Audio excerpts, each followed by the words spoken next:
আমার নাম রাধা।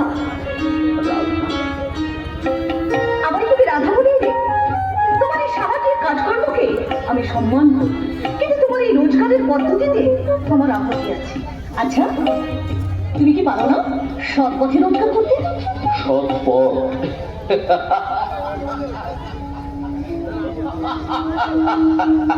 সৎ পথ কোথায় পাবে রাধা? সারা সমাজটাই তো দুর্নীতির পাকে ঠিক ঠিক করছে। আমি সৎ পথে থাকতে চাইলেও এই সমাজ আমাকে সৎ পথে থাকতে দেয়নি। তাই তো অনেক স্বপ্ন দেখা, সেদিনের সেই সহজ সরল কাঞ্চা আজকে সবার সামনে একটা চিটিং বাজ, একটা পকেট মার। জানো না, লেখাপড়ায় আমি কোনোদিন খারাপ ছিলাম না, ক্লাসে ফার্স্ট ছাড়া কোনোদিন সেকেন্ড হইনি। আমাকে নিয়ে আমার মা বাবা যখন আগামী দিনে স্বপ্নে বিভোর, ঠিক সেই সময় গাড়ি অ্যাক্সিডেন্টে আমার বাবা মারা গেল। আর তখন পাড়া প্রতিবেশী আত্মীয় বন্ধু বান্ধব সবাই তখন আমাদের কাছ থেকে মুখ ফিরিয়ে নিল। তখন আমার কাছে লেখাপড়া শেখার চেয়ে বেঁচে থাকার লড়াইটা জরুরি হয়ে উঠলো। তাই তো আমি লেখাপড়া ছেড়ে দিই, আমি একটা হোটেলের বাসনপত্র ধোয়ার কাজ নিলাম। কিন্তু দুর্ভাগ্য তখনও আমার পিছু ছাড়েনি। হঠাৎ করে একদিন আমার একমাত্র বোনটার ব্লাড ক্যান্সার ধরা পড়লো। ডাক্তারবাবু বললেন চিকিৎসার জন্য কমসে কম 4-5 লাখ টাকার প্রয়োজন। হ্যাঁ, 4-5 লাখ টাকা। আমি তখন আমার বোনকে বললাম, এই বোন, চিন্তা করিস না বোন, চিন্তা করিস না, আমি আছি রে, তোর দাদা আছে রে, তোর বাবা মশাই না। আপনারা আমাকে 5 লাখ টাকা সাহায্য করে আমার বোনের প্রাণটা আপনারা বাঁচিয়ে দিন না।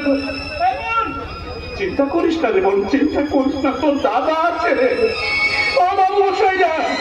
আপনারা শুনতে পাচ্ছেন আমার বোনের আর্তনাদ? আপনারা শুনতে পাচ্ছেন বাবু মশাই না?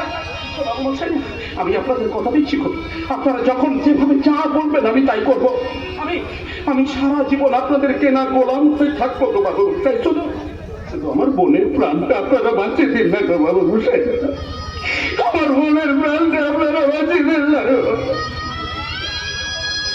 আমার বোনের প্রাণটা আপনারা বাঁচিয়ে দিন না।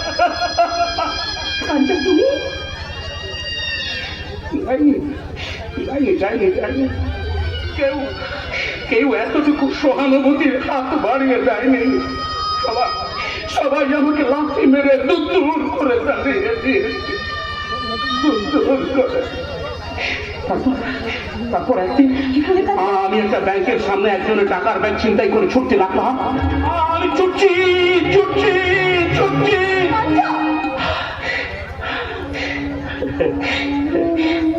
কিন্তু বেশি দূর ছুটতে পারলাম না, পাবলিকের হাতে ধরা পড়ে গেলাম।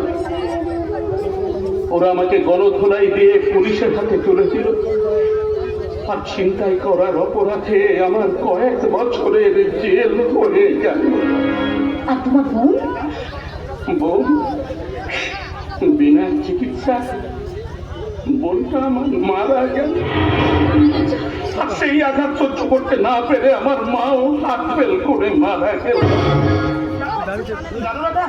সেদিন আমি আমার বোনটাকে বাঁচাতে পারিনি, এত কষ্ট করেও আমি আমার একমাত্র বোনটাকে আমি বাঁচাতে পারিনি।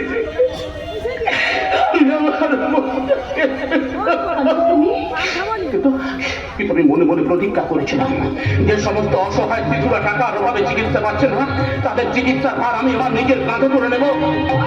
আর কার টাকা তুলবো? এই সমস্ত বড় লোকদের কারো টাকার তো হবে করে। আমাকে তোমার পাশে নেবে কাঞ্চা? আমিও তোমার মতো অসহায় মানুষগুলোর পাশে দাঁড়াতে না, হয় না কথা। এই কাজে আশীর্বাদ অভিশাপ বেশি। যে কাজ মানুষের জীবন বাঁচায়, সে কাজ করতে গিয়ে যদি অভিশাপ মাথায় পেতে নিতে হয়, তাহলে সেটাকে আমি আশীর্বাদ ভেবে মাথায় তুলে নেব। তুমি শুধু তোমার বন্ধু হিসেবে আমাকে তোমার পাশে থাকতে দাও কাঞ্চা। ও গো বন্ধু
আমার পথে রেখে গেলে হাতখানি রাখো মোর হাতে আমি নির্ভয় তোমার হাতের ছোঁয়া পেলে ও বন্ধু আমাকে যদি ও বন্ধু আমাকে যদি ও বন্ধু আমাকে